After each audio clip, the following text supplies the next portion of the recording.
Previously on Quest Friends Hereafter.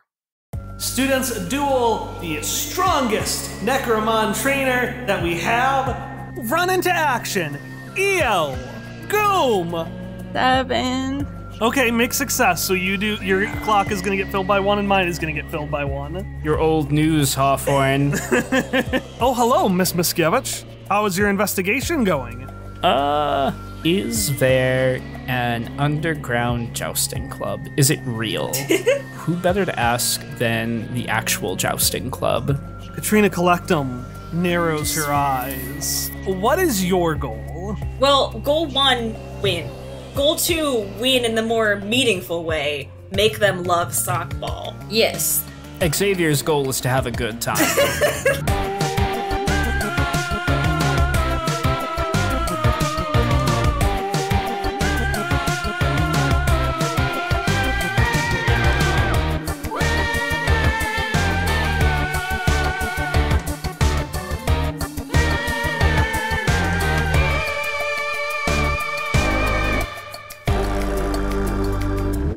Irene, you have done your attack. EO has blocked itself, making it harder to hit next time. You can do something again. And as a reminder, both your and Juniper's clocks are 1 out of 4. Juniper, you can see, is, you know the math meme with the woman just staring and thinking with all the things behind her? Love that meme. It's like that, but like with a smile. It's infuriatingly both oblivious and thoughtful at the same time. It makes Irene unreasonably angry. Something about that expression sparks something in Irene. Juniper is like having fun and not taking this as seriously as Irene is, and that feels deeply insulting. Because duels are fun. Duels are not fun. Duels are serious business. So, what does the shield look like? It's just big. It's big feather wings, so it's in front of the bird. In front of. Okay. Goom's also just sitting there too, just a little melting orb. The ball just vibrates a little bit. I think I will have Malaya try to break through the defenses. But I don't want to do the signature attack yet, necessarily. Okay. So what if I wanted to attack both of them? You can only do one at a time unless you do your body slam. So since you're not using your body slam, you can only attack one of them. Assuming you're attacking EO, you are going to roll with a -1 because it's defending itself, and then you're going to roll with disadvantage because it is arid and you are nature. I would like to use 2 AP. Okay. Can I auto-succeed, or will that just cancel out the disadvantages? 1 will give you advantage, 2 will auto-succeed. Then I would like to spend 1 to cancel out the disadvantage. Okay. And are you gonna punch the bird? I'm gonna punch the bird, which sounds very mean when I say it like that. Alright, how does Irene shout it out? I'm trying to think of a good mushroom pun. Because we've got turn them to mush is the signature attack. Yeah. Or to hello, I don't know. Spores. Shroom. But it's like Zoom, but you're yelling shroom. That is fun. Shroom it. Or you could just yell mush. That's a dog thing. Shroom it. Mush, shroom it. I like maximum spores. Maximum spores. Yeah, that's the best one. Yeah, okay. Malaya! Maximum spores! As it just goes faster and faster, turning around and punching. Are you just gonna like charge punching into it? Yes. All right, Emily, that's gonna be fair, so you're gonna give me a roll, add the signature stat, and then -1. So it's 2d6 plus 1 total. It is an 8. All right, that is another mixed success. It's 2-2. How does Malaya hit this thing? By feinting to one side and then instead punching to the other. Just back and forth. Malaya's just dodging back and forth. Hit, hit, hit, hit, hit, hit, hit, hit, hit. But starts getting more and more tired as the bird doesn't back down. And Walnut, doing the narration, says, The sheer force and anger circumvents, putting Malaya's anger stat above Malaya's nature element, making it so that super effective doesn't matter. But the superpowered defenses of Io still persevere. And, I love them so much. Malaya's just like, slowing down. As the two separate, they're both tired and Io backs up. That's all right, Io. Back up and let Goom serve as the toppings. And Goom is going to roll over and get in front of Io. Essentially making it that unless you slick around, you're going to have to attack that next. What do? Take out Pokio. Oiko! Pokio! Oiko! There's a screaming battle cry as Pokio comes barreling out of the card, executes a perfect flip midair, and lands like a gymnast awaiting praise. And is promptly pulled backwards because they've got a giant cactus on top of their back and are not meant to stand. Pokio has that factored in. It's fine. Not good for Pokio's posture, though. Wobbles. Pokiosis. Pokio lands it.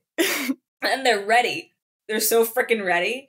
Irene will also pat Malaya on the head because he's very tired. Leon.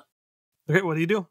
I thought that every time there was a response, so I was just... Juniper is... I mean, you don't have to... I'm fine if you don't respond. That was just... I was explaining. Okay, what do you do next? Irene looks at her deeply confused and upset by that. What do you mean, what am I going to do next? Are you going to do something? I did my thing. That's true. I probably... Maybe I can... And she starts reaching down to her bag as if she's going to grab something in there. And you just hear a slap. Ow. No. I, totally normal kid, want to just see what you're going to do next. Irene gives her another look. Pokio is also deeply confused and will shoot a look back at Irene that's like, are you kidding me? Like, is this, like, what is this about? Pokio! Oiko! Barreling in! I spiked my audio so hard on that. I'm so sorry.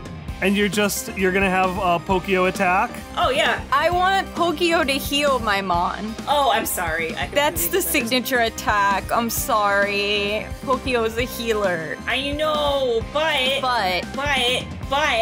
What if for fun we did both? You rolled and you healed no matter what. Okay. Yeah, roll me, I would say fierce for the attack or books for the healing. I'll roll for the attack. 7! But you heal, so how do you attack both and then heal?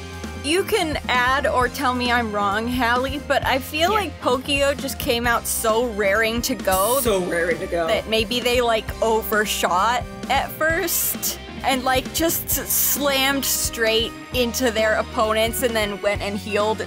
Honestly, Pokio just missed the first time, but then pretended that they were trying to heal that whole time. They barreled in, they missed, so they turned around and just turned that little attack into, healing. How does have we discussed what it looks like when Pokio heals? Well, there was electricity, so I was thinking as Pokio does the sonic spin dash, electricity just kind of discharges off onto the other Mon. Yes. So, Pokio turns their sonic spin dash into that, and then that's what happens. Okay. Since it was a mixed success, we'll say the healing works, the attack doesn't. Yeah, that's fair. So it's 2-1. You've healed, but you haven't done damage. And Goom, who you can see, is unaffected. So maybe Pokio, spins and then boom.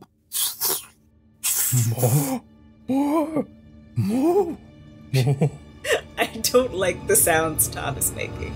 And then Goom, as it starts making its form again, starts solidifying until it pops into a translucent green identical replica of Pokio. No! See, I really didn't want this to happen. Pokemon the first movie! I don't want it! No! Wake up. Wake up. Wake up. Wake up. Okay, Hilda, you're exploring. Tell me what you do next. So we were on our way to the jousting club when we last left off. Yeah, you're at the jousting club. The noises were very, chaotic and sporadic, but here you just hear a 3, 2, 1, whistle! Poof! Stop! It's very organized, but it's not actually like stop. It's stop, go, point, stop. Very, formal. And as you walk in, you see Vice Principal Keyhole with a whistle. Oh my god. Instructing the jousting kids. Oh my god. Oh, what the F? Rekoob! Hilda's just going to awkwardly side-eye the vice principal, wonder how he could possibly have gotten here before her, and then realize that's a bad line of questioning. Lockers. He turns to you, looks formally, and says, "All right, you can continue without me." And he just sidles up to you and quietly says, "So how is our investigation going?" You asked me that like 2 minutes ago. And so we have 2 minutes more of investigation to cover. I came here to investigate. Oh, well then, proceed. Hilda's going to slowly back away, eyes not leaving the vice principal for the moment, until she's close-ish to a group of the kids jousting. They turn and look at you. So what do you want? Hi. My name is Hilda. I was just wondering... Hilda who? Hilda Mishkiewicz? Okay. One of them takes out a book. They're dressed very... They dress like smaller keyholes. Oh, Christ. Except they're more formal. Keyhole is trying to be friendly. These kids are snooty as hell. They've got combed over light brown hair, emotionless eyes, and pressed school uniforms, even though Valley Public Schools doesn't have a uniform? Oh my god. Booker will latch onto one of their pants legs and start tugging. They look down and just gently kind of, not kick aggressively, but kind of motion their leg to kind of shoo you away. Shoo. Shoo now. Who has let this beast in here? As I was saying before, I'm here on behalf of the school newspaper, sanctioned by our vice principal, looking into club roles and club retention. And I had a few questions about former members of your club. Roll me convince somebody with slick, because you're definitely not for the school newspaper, but with +1 because you are correct about Keyhole. Can I argue for another bonus? Hit me. So. First, I should actually ask, does Sparky Malarkey have a skill that would be relevant to this? I mean, investigation. So I could implement my friends or my teachers gaining +1 forward on any rolls related to a skill used by a fellow PC, because Hilda is just trying to copy Sparky Malarkey here. Yeah, this feels pretty squarely inside investigation. Okay, I'll give you another +1 for that. That's Slick +2. joy, oh joy. Let's roll. That is a 7 overall. Okay, well, good that you had those. Very good. Yeah. You get to make a choice. Either something's preventing them from answering your questions, they ask for something in return, they make one inconvenient misunderstanding, or they're temporarily upset with you. They ask for something in return. The school newspaper, you say? You know, we have been, we've submitted articles for quite some time that haven't made their way in. Articles of utmost importance. Well, it's your lucky day. If this article is on schedule, that frees up a lot of time for people to work on the submission list. In fact, I think I have a form right here. It is a blank piece of spiral notebook paper. Fill this out with all of the articles you have pending, and I can push them to the front of the line. You can guarantee it. It's a Sparky Malarkey guarantee. Yeah, name drop me. That'll go really well for you. One of them narrows her eyes. But didn't you say was... No. Henry Henrenhide, we go entirely by full names here. No, Henry Henrenheide. We can finally get our opinions on, I don't know what's topical nowadays. The kids wouldn't either. We can finally get our opinions on the inaccuracies of the Twilight movies. A very modern complaint finally submitted. What questions do you have for us? So, I just want to ask, have there been any members of your club that have left the club recently? Who hasn't left the club recently? What, don't say that so close to Keyhole. You know how emotional he gets. And we just turn over. Keyhole is just staring completely blank, even keel. Dead face. Since the beginning of the year, it seems like no one is interested in conventional jousting anymore. They hazard more to be like that beast. And they look at you, Booker.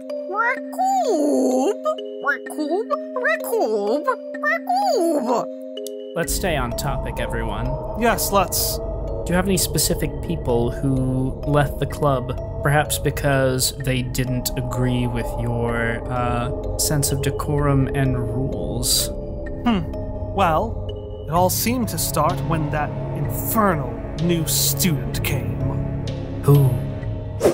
There's no way that poor pathetic team is gonna do well without me, Katrina Collectum. Katrina is pouting from her box, and Freddie won't be able to win without Katrina. Got it. Don't write that down, Freddie. Don't write that down. But she just told me to. Okay, well, for the record, I think that you could, but we're not going to do that because then it would be 4 to 5 players. How long do they stay in the penalty box, Kike? Well, since this is a newly stated rule because of the swearing thing, I don't know. What do you think would be fair? You know, if we had a rotating team of other people we could swap in, I'd say we keep her out, but we don't. And, you know, we want it to be a challenge. It's fair. You truly have learned the rules of this game, Sparky. I've never learned the rules to anything in my life, and I've learned the rules to sockball. I might say I am proud of you. Anyways, yes, she can come. She can come in. Sparky's a little bit frozen by the proud, and like it completely ruins the really good. She was winning this Katrina thing, and now she's Katrina's taken aback. You're sure? I mean, yeah, my team needs me. And she walks up and she's a bit rattled, and I'm gonna say you have +2 on your next roll. Hell yeah, because you have rattled Katrina to her very core. Sparky can't even enjoy it because she's been rattled to her very core by this proud thing. And she's like, okay, yeah. Sweet. All right. Yes, okay. So, let us keep what we're doing, make another one of our maneuvers without letting the other team get us. You're gonna be okay, Sparky?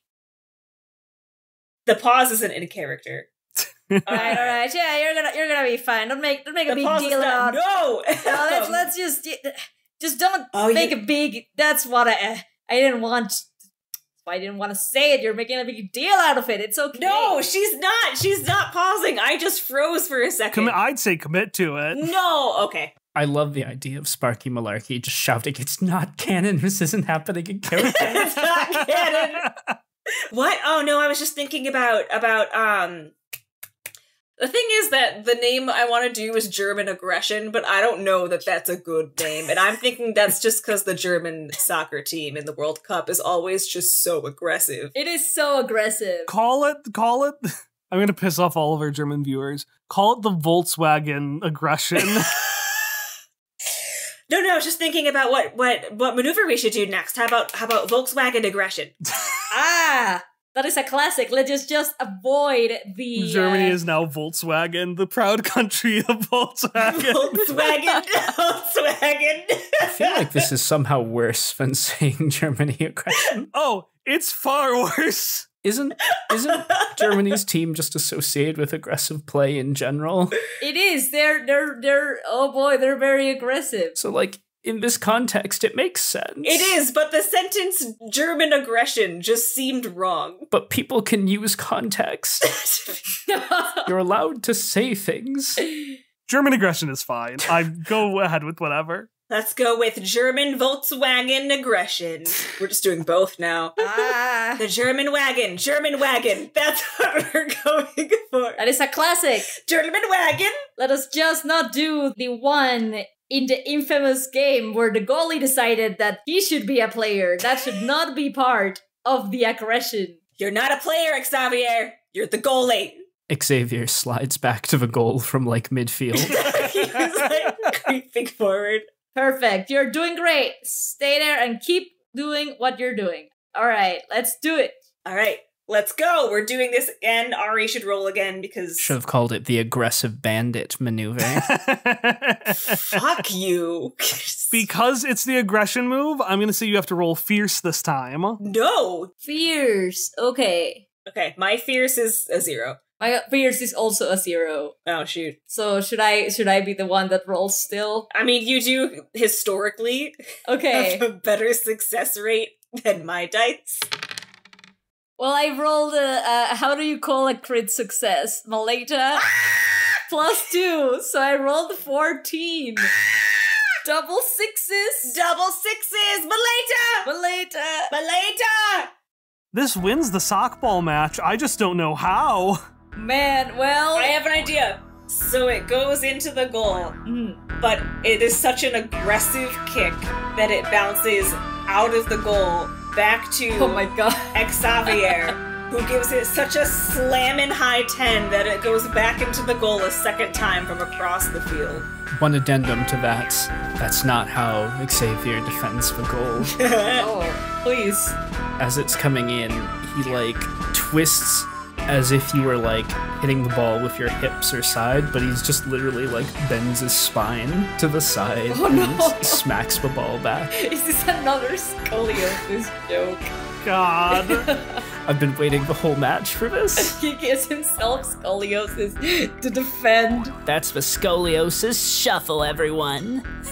Scoliosis.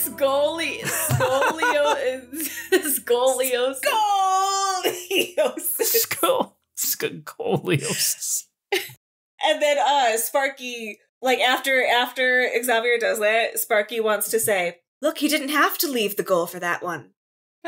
Yes, I've never saw that happen, so I didn't see that in the rules, but you know what? There's nothing here that says that it is not a true rule, and I want to use another why would I lie and make it a valid move.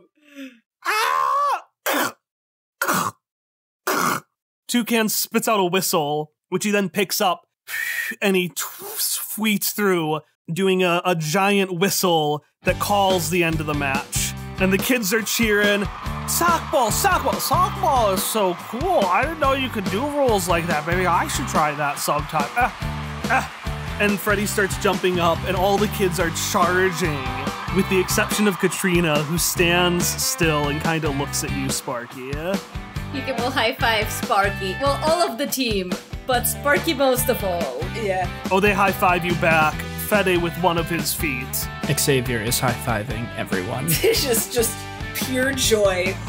Just walking up to all the children, all the kindergartners. This is the only time people have willingly high-fived Xavier. Sparky she's high-fiving everybody. She and Kike share a particularly good high-five. Yes. And then she's going to go off a little bit so that she and Katrina are a little bit more in private and say, if you wanted to joust, why didn't you just join the jousting club? Hilda, that's when you finally find Katrina Collectum. Hilda, kicks open the door. Katrina Collectum, found you at last. Who are you? Didn't we fight in the tournament last year? You lost?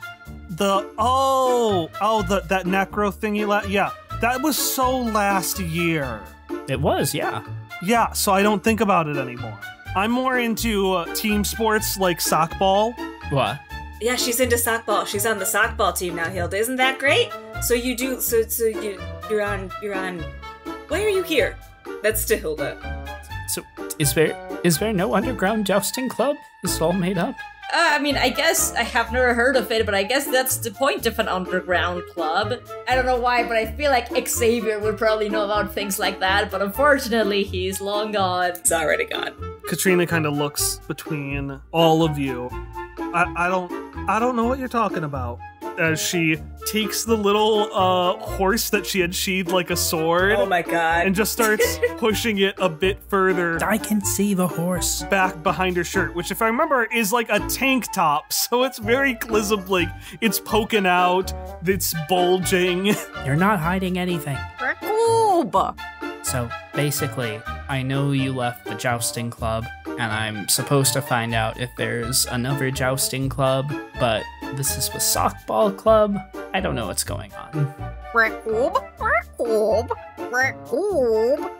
Rakoob! Booker points his little legs to the softball club, to Katrina, to the horse, wiggles his little legs like he's running, and then pokes out his little legs like he's stabbing, and then points back to Katrina, trying to tell Hilda the story that he's created of Katrina's epic quest to turn the softball team into an underground jousting club. I mean, that's possible, bud, but that seems a little far-fetched. Rakoob! Absolutely far-fetched. Rakoob! I don't know, the book is right, based on literally everything that she was saying and doing here in the softball club. Is that right, Kike? Yeah, that seems about right. You know, thinking about it, all of it comes together pretty neatly. So you never once tried to turn this into a club that it wasn't supposed to be, Rakoob! And she looks between you, Sparky, and you, Kike. Nope. Fucking liar! Oh well. I was going to say that I thought that your chaotic version of a jousting club would be way better than the real one, which is full of squares. But thanks for letting me know. I will let you get back to playing softball. I want you No, I'm not going to have you roll. That was too good. So you're just walking away? Yeah. Booker sadly trails after Hilda. I gave Katrina an expectant look. Like a very annoying adult figure, because I am that now. Despite the fact that you fought her to get... No, I want her to follow Hilda. Like, she clearly wants to be in the jousting club. Like... Katrina's brow furrows as she spends a long time thinking. She looks at you, Sparky, and back at Hilda, and then you, and then back, and then you and back. You don't know what she's looking for, but it's almost like she's looking for approval. And eventually, as you're walking away, Hilda, you hear... No, wait, no. I was trying to do something cool. Hilda, it's really cool things. I gotta tell you all about it. Katrina Collectum says as she canters after you.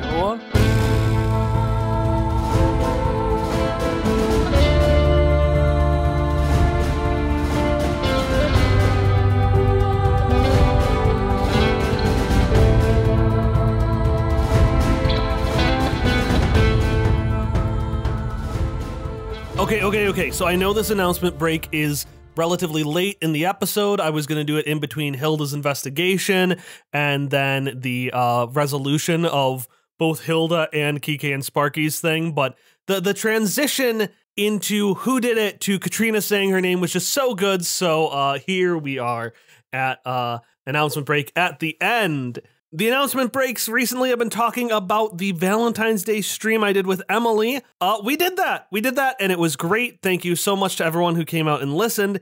If you'd like to watch it, you can see it all sorts of places. You can go over to our Twitch, you can go over to YouTube, or you can check out our Patreon, where it is one of the most recent posts, and it's a free post available to everyone. One post that's not available to everyone is the duel rules that I made for this session for Necromon dueling. And it involves a lot more than what I just did here. So not only does it include the basic fundamentals, but it also includes a whole entire list of special abilities you can give your Mon for these kinds of duels. So if you're running your own game of Under the Neighborhood and want to have stuff like that, check out our Patreon. It is available to all King Pecker and above subscribers.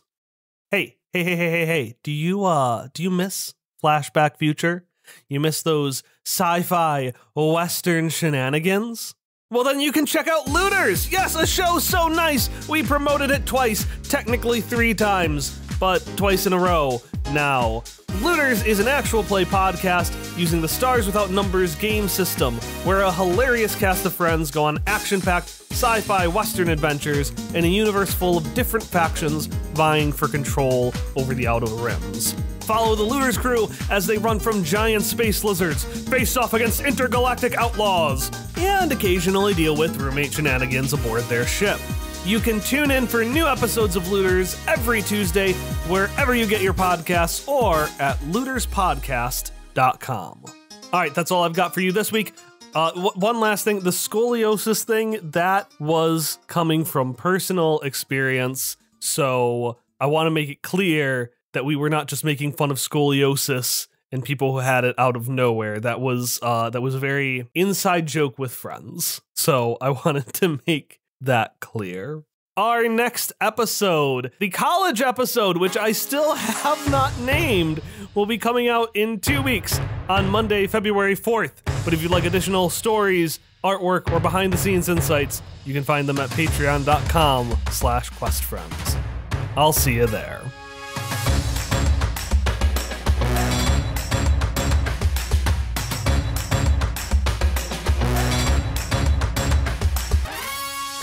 Irene, what was it? Oh, Goom turned into Pokio.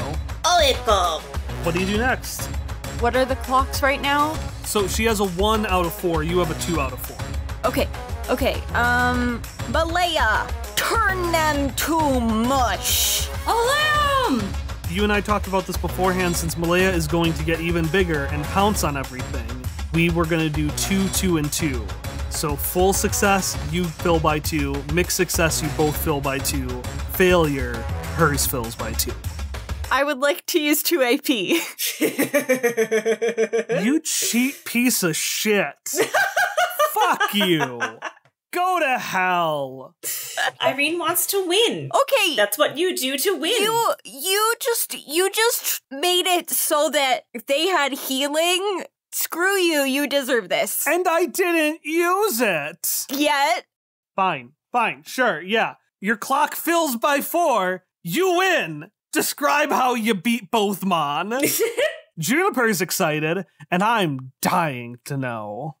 Irene, this was really important, so I feel like she took the time to, do a little routine with Malaya, put her hands on its shoulders, hyping him up, at wrestling matches when the wrestlers are getting into the ring and the coaches are like, oh yeah, get ready. And then she brings her whole body up and brings both hands over her head and swings them down and points and yells as loud as she can. And Malaya takes his flying leap, growing huge, slams stomach first over both of the other Necromon. And Malaya takes a fly leap. This one is excellent, because even if Irene does poorly, she'll still be in the fight, but she can take out Juniper in one foul swoop. And when Malaya gets up, the Necromon are gone, and we can see their little essence go back into the card. Do you look at Juniper? Sort of.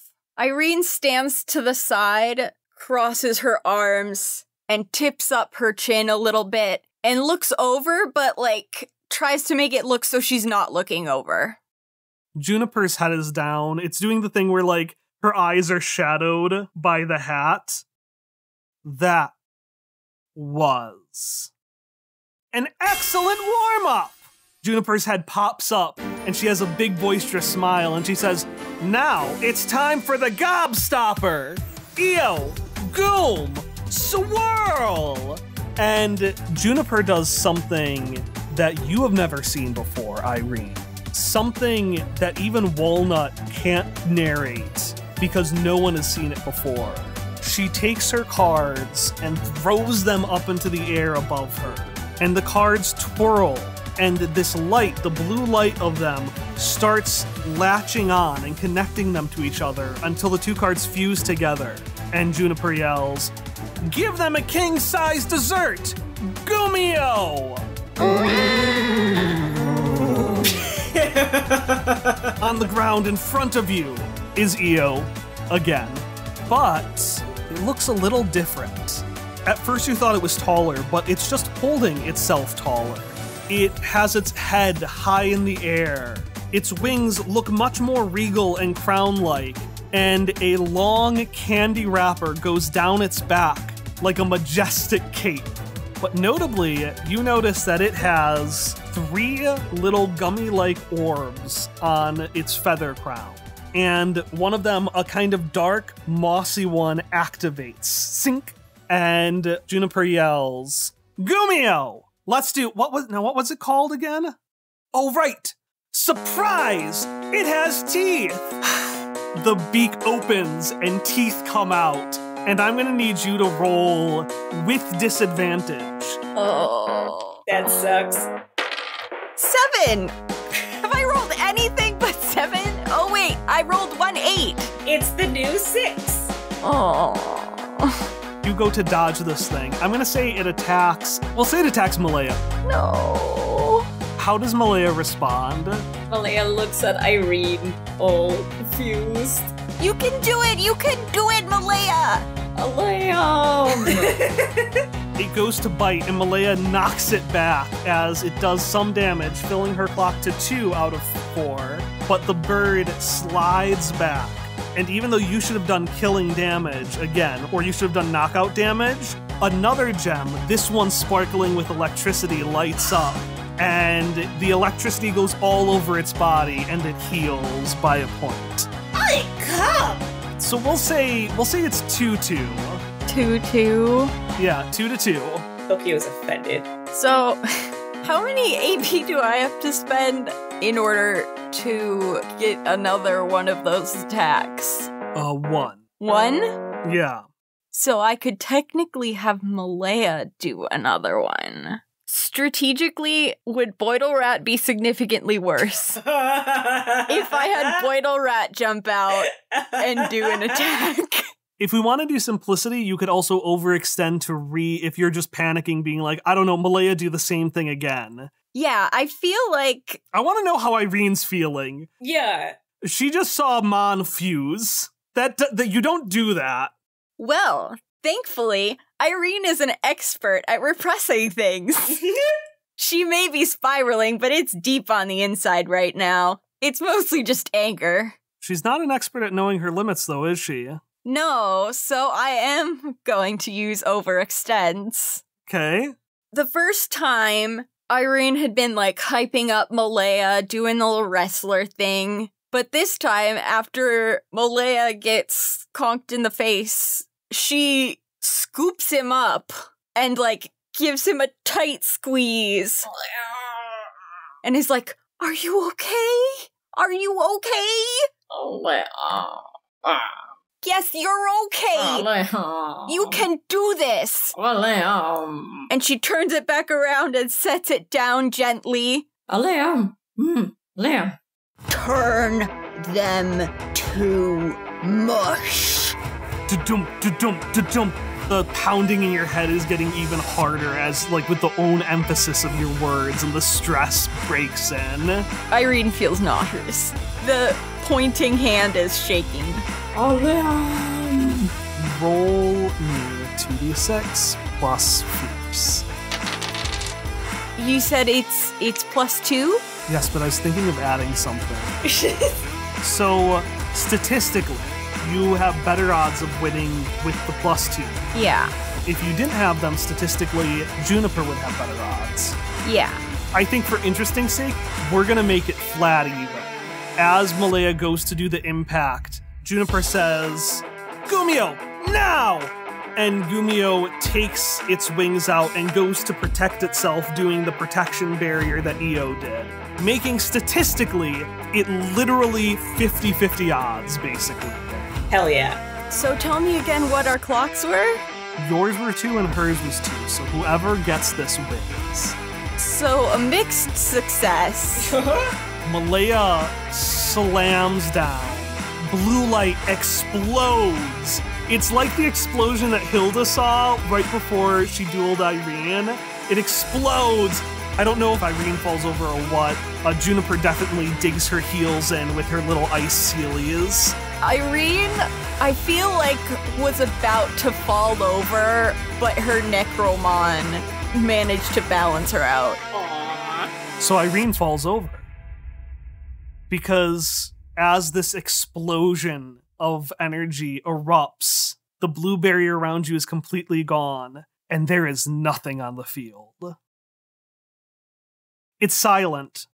Last time Walnut erupted cheering when it was Hilda versus Irene, but no one knows what to make of this draw. Well, almost no one. That was so cool! Juniper starts jumping up and down, really excited. Her voice like echoes in this just quiet place. That was so cool! And then in response to her, like Mr. Jimothy there's like awkward gulp clapping as Juniper is like, oh, right. That was, and she twirls around and does like a little pose. Sweet. Irene continues to sit there in silence. So, well, at the rules, I don't think, so who duels everyone else now? Mr. Jimothy, don't worry about it.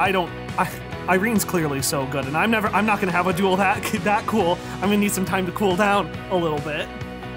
I'm taking a walk, Irene says, slowly, shakily pushing herself up and definitely not limping out into the hallway. Her Necromon are making sure that it isn't as obvious that she's struggling. Once Irene is sure that no one can perceive her, she just crumples. There's no way she's gonna win another duel.